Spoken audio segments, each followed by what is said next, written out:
My cleaning lady stole my used condom to get pregnant, then filed for child support claiming I was the father. Now she's paying me instead. I bought my condo at 29 and worked 60 hours a week as a project manager at a logistics firm, so I hired a cleaning service the same week I moved in. The company sent a woman named Lorraine. She showed up Tuesdays and Fridays. She had a key because the service required it, and I was never home during her hours. My buddy Ike told me I was crazy for handing a stranger a key to my place. I told him the company was bonded and insured, and I'd been using them for a year without a single problem. Lorraine was the third employee they'd assigned me. The first two had been fine and they moved on. She took their slot, and for 4 months she did her job. Quiet, thorough. The place always smelled like lemons and floor polish when I got home. I'd come in at 8 in the evening, drop my keys in the bowl by the door, and the only sign anyone had been there at all was the smell and the sheets. Then small things started feeling off. The app tracked her hours, and her sessions were running 30 or 40 minutes long. My mail was in a different order than I'd left it. Books on the nightstand were shifted, the medicine cabinet rearranged. A drawer in the bedroom that I almost never opened looked like it had been closed at a slightly different angle than I'd left it. Things that could be explained by careful dusting but felt like more than dusting. I mentioned it once to my girlfriend Perry, and she told me I was overthinking it. We'd been together about 6 months. She stayed over most weekends, easy to be around, didn't ask for much, and I was probably the most settled I'd been in years. She said maybe Lorraine was just slow, maybe she was thorough,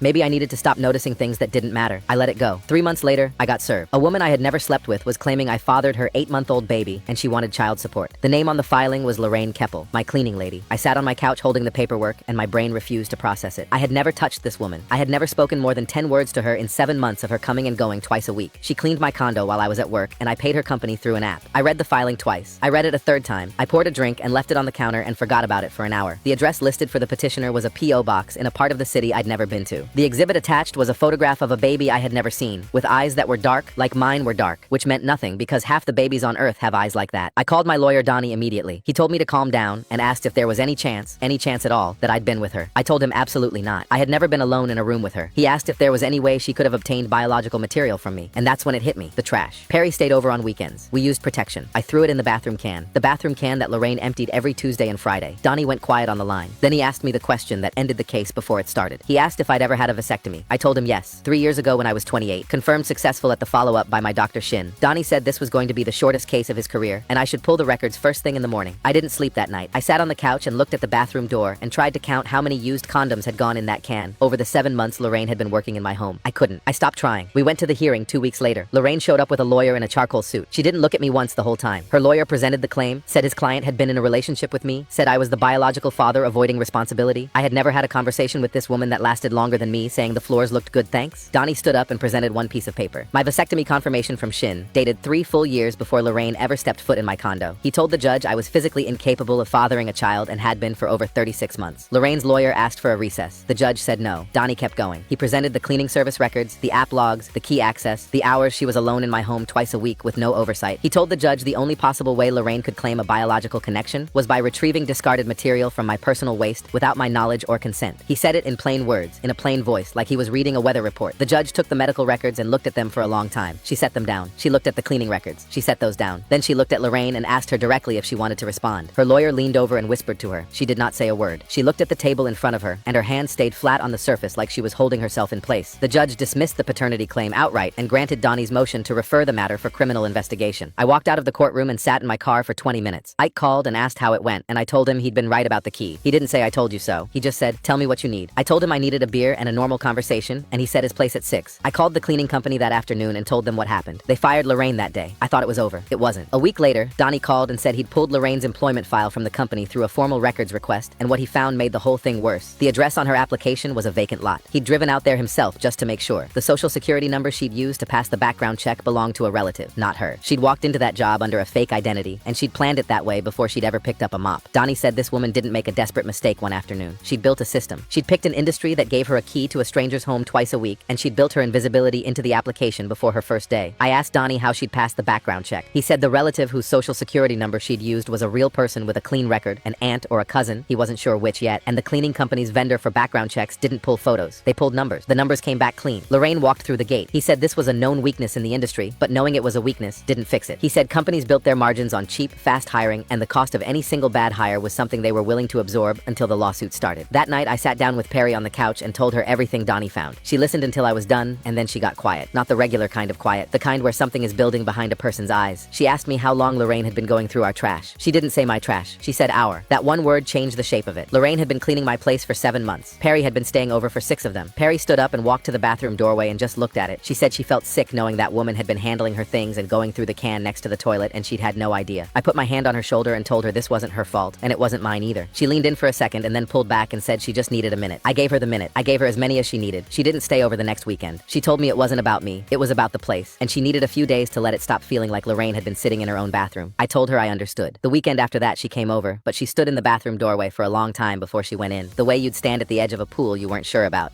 I noticed, but I didn't say anything because I didn't have anything useful to say. I'd grown up in that bathroom for the last few years. She'd grown into it for the last 6 months. Lorraine had been in it twice a week the whole time, and neither of us had known what she was doing in there. 2 days later, Lorraine showed up at my building. She was sitting on the bench by the entrance when I came home from work, eyes red, smaller looking than I remembered. She stood up when she saw me and said, "Please, just 5 minutes." She was begging. My whole body went tight. I stopped 10 feet away and told her she couldn't be here. She started talking fast like she'd been rehearsing. She said she knew what she'd done was wrong, but she had a baby, and if I went through with this, she'd lose everything. Was that what I wanted? To take a baby's mother away? For 1 second, less than a second, I saw a scared woman standing on a sidewalk. Then I thought about the vacant lot on her application, the relative's social security number, the way she'd built her invisibility before she'd ever met me. This wasn't desperation. This was a test. She wanted to see if guilt worked better on me than a courtroom had. I told her to leave before I called the police. She stood there for a moment looking at me like she was waiting for me to change my mind. Then she said it almost under her breath, "You're going to regret this," and walked away down the sidewalk without looking back. I went inside and locked the door and called Donnie. He filed a restraining order the next morning. 2 days after that, Donnie called and read me a letter from Lorraine's lawyer. The letter claimed I'd been in a consensual personal relationship with her and that the cleaning service arrangement had been a cover story we had agreed on to keep things private. It said she'd file a defamation countersuit if I pursued any civil claim, and that her reputation and her ability to find work were being damaged by my legal actions. Donnie read it in the same calm voice he used for everything, and when he finished, he said it was a bluff designed to scare me into settling. I knew every word in that letter was a lie. What rattled me was that she was willing to put those lies on paper, sign her name to them, and say them in front of a judge if she had to. She wasn't going to deny what she did. She was going to rewrite the whole story and paint me as the liar. That was the first time I felt real doubt, not about the truth, about whether the truth was enough on its own. The next morning I came out of the shower and Perry was sitting on the edge of the bed holding the letter. She must have seen it on the counter and read it before I'd finished drying off. Her face was completely flat, like someone had turned the lights off behind her eyes. She said she knew it wasn't true, but other people wouldn't know that, and Lorraine was going to say it to anyone who'd listen. I sat down next to her and told her every word in that letter was a lie, and she said, "I know, but how does anyone else know that?" There was nothing I could say to that because she was right. Lorraine wasn't fighting me in one room anymore. She was trying to get into every corner of my life, my relationship, my reputation, the way people looked at me when I walked into a coffee shop. Perry put the letter down and walked into the other room, and I sat there in a towel and felt the temperature in my own body drop. The next afternoon, Ike called me on my drive home. We did the small talk, and then he got quiet and said, "Maybe you should just let this go. You won the paternity thing. Why keep fighting?" Something inside me snapped. I have never yelled at Ike in 15 years of friendship, but I said, "Because she walked into my home and took something out of my own trash, and I'm supposed to just let her walk away." The words came out louder and harder than I meant them to. There was silence on the other end for what felt like forever. Then Ike said, real quiet, "You're right. I'm sorry. Keep going." I pulled into my parking spot and sat there gripping the wheel. Ike didn't deserve that. He'd been the one who warned me about the key. He'd been the first call I made out of that courtroom. But I was tired in a way I'd never been tired before. And the letter from Lorraine's lawyer had cracked something I didn't know was holding me up. A week after that, the call came that changed everything. It was late, almost midnight. I almost didn't answer. Donnie's voice was different this time. Not careful, more like he was holding something back. He said the criminal investigator had pulled Lorraine's records from her last 2 cleaning jobs before mine. He said, "You're not her first target." The room felt like it tilted. Donnie said she'd filed a paternity claim against another client 2 years ago. Different company, different city. The man had settled out of court for $40,000 because he didn't want to fight it. She'd done this before. I sat in the dark holding the phone, not saying anything, and I felt the whole thing shift under me like the ground had changed shape. $40,000. Some other guy in some other city had paid her to go away because he didn't want to deal with what I was dealing with right now. After she got that money, she'd moved on, found a new company, and done the whole thing again. I wasn't a one-time desperation. I was the next name on a list. Donnie said he was reaching out to the previous victim's lawyer first thing in the morning. I told him to do it. I told him to get everything. After we hung up, I sat in the dark and felt something I hadn't felt in months. Not hope exactly. Certainty. Lorraine had built her whole strategy on one assumption, that men would be too embarrassed or too tired to fight back. She banked on silence. She banked on shame. She found guys who'd rather pay than stand in a room and explain how their cleaning lady had stolen their trash. For at least one guy, it had worked. The next week, Donnie did what he did best. He got the previous victim's lawyer on the phone. He got the settlement records, the original paternity filing, a notarized statement detailing exactly how Lorraine had done it the first time. Same script, same setup, different state. The previous victim had used a different cleaning company, but the company had a similar key access policy and similar tracking gaps. Donnie said the man on the other end of the call had been quiet for almost a full minute when he heard there was someone else, then said one word, "Finally." Then Donnie did one more thing I hadn't expected. He sent the entire package, the vasectomy records, the fraudulent employment application, the previous victim's notarized statement, the restraining order, the threats Lorraine had made outside my building, to Lorraine's own lawyer by certified mail, as a courtesy disclosure of evidence Donnie said he intended to use. 3 days later, Lorraine's lawyer called Donnie and asked for a private meeting. Not a hearing, not a deposition, a meeting in his office. Donnie went. He called me from the parking lot afterward. He said Lorraine's lawyer hadn't known about the previous victim. He hadn't known about the fake address. He hadn't known about the stolen social security number. His own client had lied to him about every single piece of it, and once Donnie laid the file out on his desk in front of him, him. He understood exactly what was about to happen to her. The criminal track wasn't going to be a slow, hard prosecution anymore. The fraud charges from the fake identity application were a separate, easier track that the DA could pick up immediately. The previous victim's lawyer was already preparing a parallel claim now that Lorraine had been located. Lorraine wasn't facing one long fight. She was facing a stack of overlapping problems, and the moment any one of them moved, the rest would follow. Donnie said her lawyer wanted to know what it would take to make this go away. Donnie told him exactly what it would take. Full withdrawal of the paternity claim with prejudice. A signed affidavit admitting the trash, the application fraud, the false consensual relationship story. Restitution paid directly to me through a structured agreement, secured against her future wages. A non-disclosure on her side only. She couldn't talk about me. I could talk about her all I wanted. And the previous victim's claim handled separately, with no interference from her side. Her lawyer asked for 48 hours. He needed to talk to his client. He also needed, he said, to figure out whether he was going to keep representing her. Donnie hung up and called me and told me all of it. I sat at my counter with the phone against my ear and didn't say anything for a long time. Donnie said, she's going to sign. She doesn't have a choice. The information itself is what's holding her now. Every direction she runs, there's another piece already there waiting. I asked him what would happen if she said no. He said if she said no, the previous victim's claim would land in a week, the criminal fraud track would file the following week, and within a month, she'd be dealing with 3 separate legal problems instead of one negotiated settlement. He said no lawyer in the country was going to let her say no. 48 hours is a long time when you're sitting and waiting. I went to work. I came home. I didn't tell Perry what was happening because I didn't want to put it in her head until it was real. Ike called twice, and I let it go to voicemail because I couldn't talk about it without spiraling. I cooked dinner the second night just to have something to do with my hands. I burned the rice. I ate it anyway because throwing it out felt like admitting the night was bigger than I was. I lay in bed and counted the hours backward to the call from Donnie and forward to the deadline Lorraine's lawyer had asked for. And the whole time my brain kept running the same loop. She signs or she doesn't, she signs or she doesn't, and there's nothing you can do in either direction until she answers. At hour 40, almost exactly, Donnie called. He said her lawyer had called back and accepted every single condition. The next morning I told Perry what was happening. She was at the sink filling a glass of water, and she set it down on the counter and just stood there for a second. Then she walked across the room and put her arms around me and didn't say anything for a long time. When she pulled back, her eyes were wet, but her face was steady. She said, "So it's done." I told her it was done. She nodded once and went and finished her water. That afternoon, Ike called and asked how it ended. I told him she signed. He was quiet for a second, and then he said, "So no trial." I told him no trial. He said, "That's better. She'd have spent 2 years dragging it out, and you'd have spent 2 years watching her do it." I told him I knew. He said, "You should change the locks anyway." I told him I was already on it. Lorraine signed the affidavit on a Thursday. I have a copy of it in a folder in my filing cabinet. The structured agreement was set up the following Monday through Donnie's office. The first payment hit my account 2 weeks after that. It wasn't enormous. It didn't need to be. It was steady. It was monthly. It was secured against her wages from whatever job she was going to find next, and it would be there for years. The previous victim's lawyer was handling his own claim separately, and Donnie said quietly that the man would probably recover the $40,000 he'd paid her 2 years before, and probably more. Lorraine's lawyer dropped her the same week she signed. The criminal fraud track moved forward on its own without me having to do anything. I never had to step into another courtroom. The whole thing ended in a private office on a Thursday afternoon while I was at work, on the strength of a stack of paper Donnie put in front of her lawyer that her lawyer hadn't been allowed to see. Once he saw it, the case wasn't a case anymore. It was a sequence of consequences she was going to walk through one at a time, and the only way to slow them down was to sign. So she signed. The night the agreement was finalized, Perry came over with takeout from the place we used to go to early on, when nothing about either of us was complicated. We didn't talk about Lorraine. We talked about a show she'd been watching. We talked about a trip her coworker had taken. We talked about nothing important, and it was the best conversation I'd had in months. Ike came over the next weekend and dropped takeout on my counter and told me he was proud of me for not folding. I told him he'd been right about the key. He said yeah, but I'd been right about everything that came after. I changed the locks the day after Lorraine signed. I changed the cleaning service the same day. The new company had a different policy. The employees never held a key. They worked in a window I was home for. I sat at the table the first week the new crew came through and watched them work and felt nothing about it, which was the point. The first check from Lorraine arrived on a Tuesday. I didn't open the envelope for 3 days. It sat on the counter by the door under a pair of sunglasses and a takeout menu I kept meaning to throw away. When I finally opened it, I stood there in my hallway and stared at the number for a minute. It wasn't a number that fixed anything. It wasn't a number that made what she did smaller. It was just a number on a check made out to me, signed with her real name. I think that was the part I'd been avoiding for 3 days. Her real name on a piece of paper she had to send me every month for years with no way out. I put the check in the deposit slot at my bank on the way home from work. Every month since, the same envelope, the same number. I don't think about her between checks. The locks are new. The check comes the first of every month. I don't open it the same day anymore.